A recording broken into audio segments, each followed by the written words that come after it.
Welcome back to another episode of Flash Focus. This week on The Flash was pretty intense. Yeah, it was pretty cool. This is an episode that I've been looking forward to. We finally introduced time travel into the mix. We're going to talk about that then, but...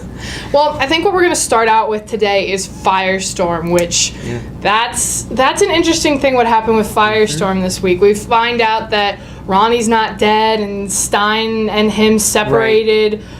But I thought what the coolest thing was the fact that they can now switch between being separate beings and being one. Yeah, being one. Right, so like the last episode ended on a complete red herring. Like, there's no way that the explosion was going to kill them. Yes. You know, they cast Robbie Amell, who's actually the cousin of Stephen Amell, who's the Arrow in the CW sister show. They're actually cousins. They look like. That's hilarious. They're not going to cast a character like that and kill them off within 3 or 4 episodes of their introduction. So it was a complete giveaway that's how they were going to start the episode. But what it ended up resulting in was really cool.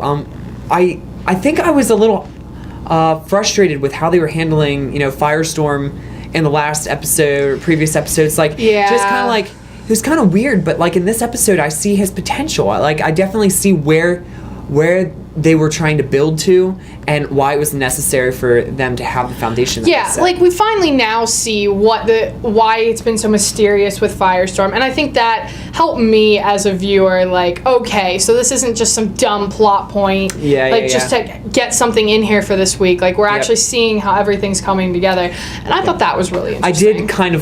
I was kind of upset that they decided to end the episode with Dr. Stein and Robbie leaving because clearly they're building up towards like a big confrontation with Dr. Wells, and I think that Robbie's character has been kind of like pretty integral to like the story so far. Really. I guess I was kind of hoping to see all those pieces come together at the end. Well, and I think what it's coming down to is we're not at the end yet, so they're waiting till the end to bring everything all together. I bet that they're going to be back by the end of the season. So that's if they're not, I would Flash be very focus shocked. Prediction.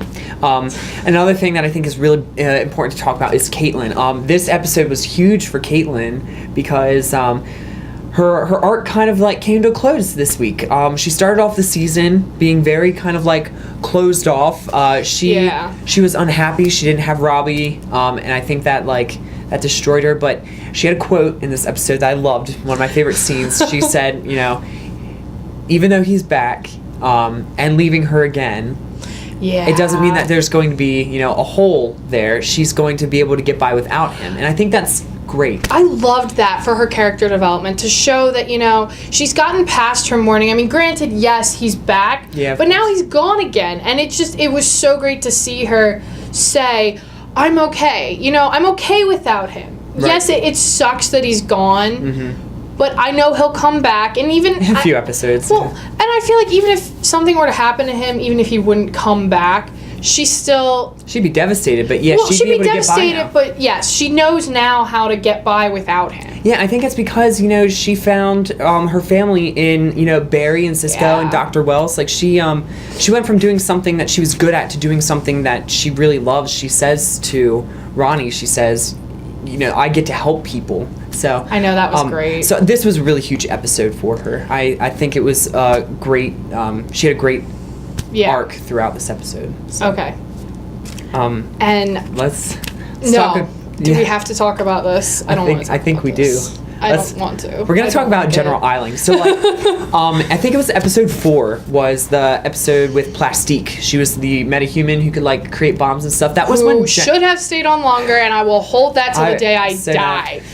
No, seriously, should have been a character that we actually got to see more of. If Barry can travel through time, maybe he'll bring her back. We could only fingers crossed. No, I think in that episode, I had a lot of criticisms about how General Wade Eiling of the Army was introduced. And some of those criticisms, they didn't fix in this episode. It still feels like this secret task force has 4 people on their payroll, I'm pretty sure the guys in the background, the what are they called? The surplus cast, the extras. Yeah, the extras. I'm pretty sure the extras were the same people in the building with Dr. Eiling. They were torturing Dr. Stein. And I think like he has no motivation right now. He's one-dimensional. I feel from what we've seen so far, we're never gonna get that. Like I am all for a character being evil for evil's sake. But this is not it. This is confusing. Yeah, well, I don't understand. They've spent the rest of the season fleshing out all these characters. You know, they're characters who have good qualities and bad qualities. They're flawed, you know. They're real people. Like, they've made pretty much all the main characters real people. Yeah. And he's, honestly, at this point, he can be considered a major player. He's like a caricature, though. He's just kind of like the embodiment of, like, evil on the show. I don't like how he's being handled.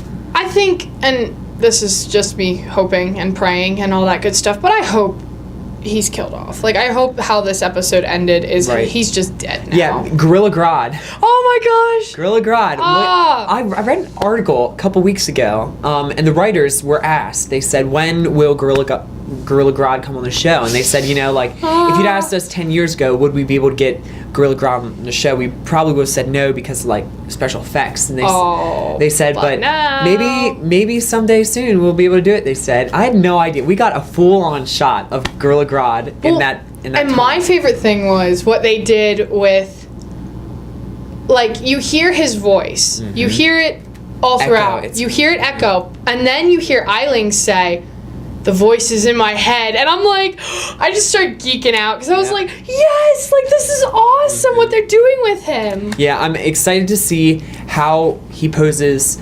a challenge to Barry. I haven't seen them in the comics together. I know that they're like arch enemies, whatever. They're like arch nemeses. Nemeses, yeah. I actually got the word right. But like, I don't know. I don't know how he's going to threaten Barry. You know what his thing is, because now Barry's like messing with time travel. If someone can mess with time travel, how can a sentient gorilla, you know? Well, I think we don't have a clue what Grodd is capable of. Yeah, not yet. So I think until we have a clue what he's actually really capable of, we can't say whether or not we can't even really guess at this point how he's going to pose a threat to Barry. I do think, though, that by the end of the season, Gorilla Grodd is going to be the bad guy. Oh, yeah. I think he's going to come up as the major player of who they're fighting against. Yeah, even Wells. Like, Wells, in that last scene, when he delivered Eiling to Grodd, he said, I protect my own, in reference to Barry. So, like, he does have Barry's well-being in mind at the end of the day. I just think...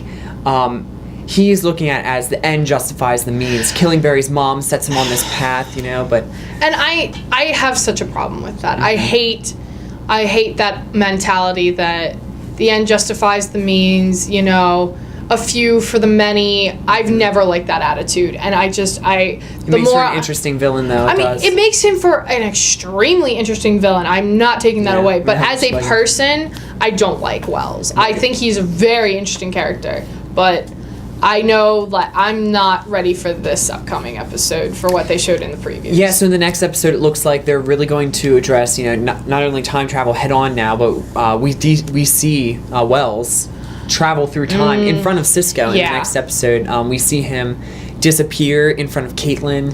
And then be at two places at once, basically, in front of Caitlin. So, and I feel like what's going to happen is he's going to reveal himself to Caitlin, like who he actually is, where he's from, why he's doing this. Because you could just see the look of shock and horror on Caitlin's face in the preview. And I don't know if I'm ready for that yet. It's like the next step for everyone, I guess, in the plot, you know? They don't have any real threats posing them right now. And that's... So this is what happens next. It's a false sense of security, and I'm not ready to not have that anymore. I'm interested to see how they decide to handle time travel in this universe. So they introduced it in this episode. They introduced the idea that, you know, it's the super highway thing. Like, if you can go fast enough and get between things, you can get on and off, you can go forward in time, you can go back, and... What I'm interested to see, though, is... So there are different ways they could handle this. Barry... made it clear by the end of this episode he wants to go back and save his mom the night that she was murdered. So would he, if he goes back and rescues her, would he change the past, or would he be creating like a parallel universe where that stuff didn't happen? I actually think, and I think I remember this being mentioned in the episode by Wells near the beginning when time travel was mentioned, was the fact that it's going to create a parallel universe. And I'm interested to see what that's going to do. Yeah, like there's an episode or a season of Fringe. Did you ever watch Fringe? I have not. There's a season of Fringe where one of the main characters for the first half of the season, she was trapped in a parallel universe, and it was really fascinating because like things were different, but so like all the actors got to play two roles. I think that'd be really great to see in this show. I think that would fit really well. It would, honestly, and I'm interested to see where they're going to go with this. Yeah, lots of exciting things on the horizon in the world of Barry Allen. That's all we have for this week on Flash Focus. For a discussion on next week's episode, tune into the SlateOnline.com.